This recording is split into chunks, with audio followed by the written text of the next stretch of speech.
Hi, if you are interested in reparenting or addressing your inner child wounds, but you're not sure what the point of it all is or exactly what you need to be doing, keep watching because this video is for you.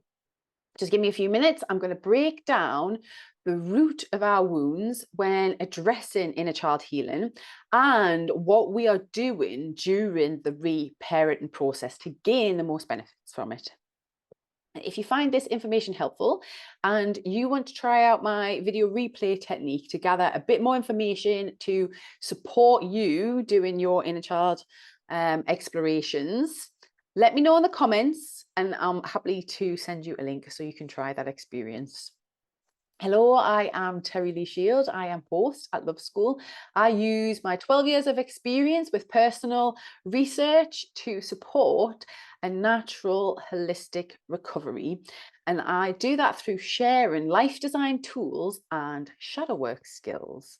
In these videos that I'm doing, I provide insights into the foundational understandings of inner child and reparent and shadow work, which is transformative on a recovery journey. So keep watching to find out why we do it. As children, as infants, when we are born, we have needs that need to be met, that are imperative to our survival.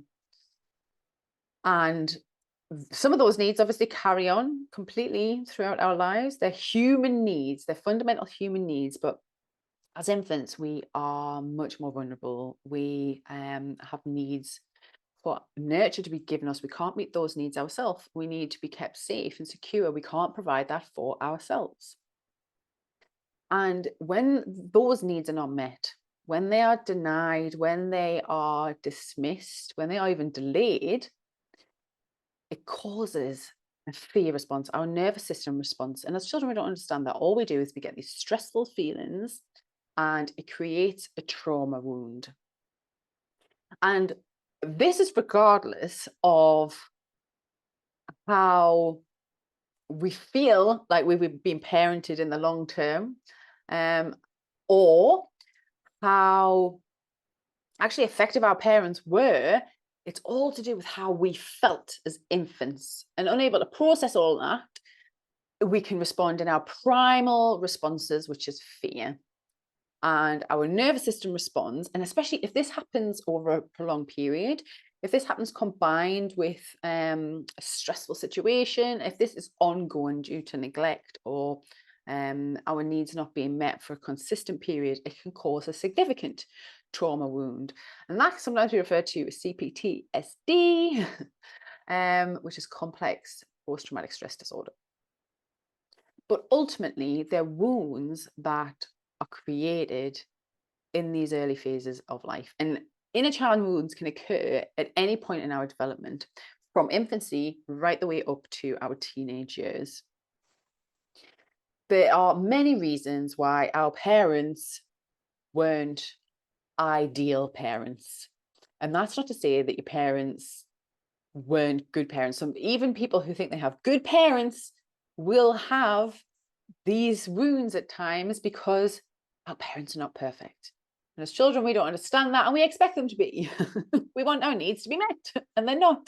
So our parents there's many reasons why our parents can be less than ideal. They were tired. They're imperfect humans.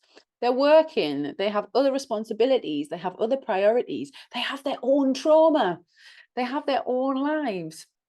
There's many reasons why that we might have not had our needs met in that moment, or even for significant moments of our lives or our childhood. And ultimately, it comes down to what we didn't like as children, because in our minds that aren't fully developed, not get our needs met, like I say, is a nervous system response because it can link to death. So there isn't any nuance in that. It's, I don't get fed, I die. I'm not kept safe, I die. And those wounds are as simple as being formed when things we didn't like happened. And those things we don't like happening, especially as children, the younger we are being ignored, being swept aside, not being a priority, not getting attention, being too coddled, being hungry, being thirsty, not being held too much. Anything that takes us outside of a state of trust and reliable resource, we didn't like as children.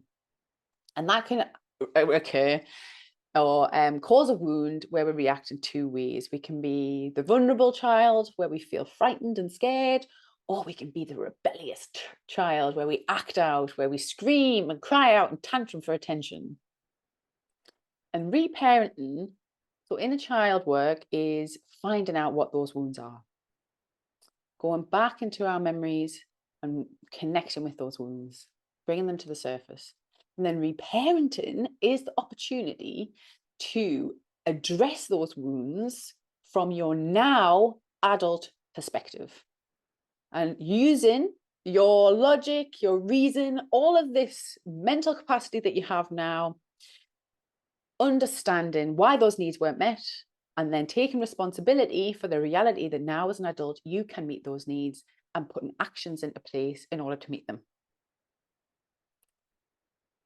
So I hope you found this. I don't want to go on too much because it can be an in-depth subject, but this is just a brief understanding of what the inner child wound is, what reparenting is. If you've enjoyed it and you want to give it a go and you would like to try the video replay technique that I have, just let me know in the comments and I will get that sent over to you. Thank you very much for watching and look out for me in the other videos.